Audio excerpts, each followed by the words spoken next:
This ubiquity of the camera and the cameraman illustrates Vertov's view of the camera as the eye that captures reality everywhere and organizes it through montage, instead of being the instrument for illustrating a narrative. No more story, such is the principle of his art. And a number of times during its film, we see, as an illustration of what cinema should no more be, the poster of a film. The film represents a frightened couple. It's a German film of the 20s. Nevertheless, we can't help thinking of Hitchcock's stories of fear when we see it. For Vertov, cinema is opposed to stories just as truth is opposed to lie. This means that the cinematographic eye captures no lie. The visible is no more the place of sensory illusions that truth has to dispel. It is a place for the manifestation of the energies that make the truth of a word. But this rehabilitation of the sensible raises a problem which is perhaps the problem of cinematographic truth. In this sensory manifestation of truth, what is a part of the eye? What is a part of movement? On the one hand, the mechanical eye appears to be above all an eye. But this eye is not only a capacity of capturing reality. Instead, it is a power to throw all those fragments of reality into a sort of collective dance. Several times during the film, this frantic eye is metaphorized in the figure of a magician who metamorphoses everything for the amazement of the children. But in the following sequence, the work of the camera itself, the work of the camera and the cameraman, is directly identified with a magic trick. So if we can see the third extract.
interruption is not very good for the music, I'm sorry.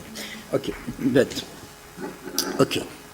Well, here, so the camera seems to be the magic machine by means of which a magician plays on a kind of universal keyboard, you know, making everything, you know, piano, dance, typewriting, plugging and unplugging, the telephone exchange, you know, everything be carried along in the same rhythm. So the magician filmmaker thus may appear to be a figure of one of the main characters of the time, the demiurgic engineer infatuated with speed and machines, or the avant-garde leader who organized the big mobilization of all forces in the construction of a new life. But this image is immediately contradicted, since the mobilization of the forces takes on a strange shape. Apparently, it doesn't matter what those forces do, nor does it matter to distinguish them according to their age or their function in society. This is the puzzling lesson of the following episode. So if we can look at the extract 4.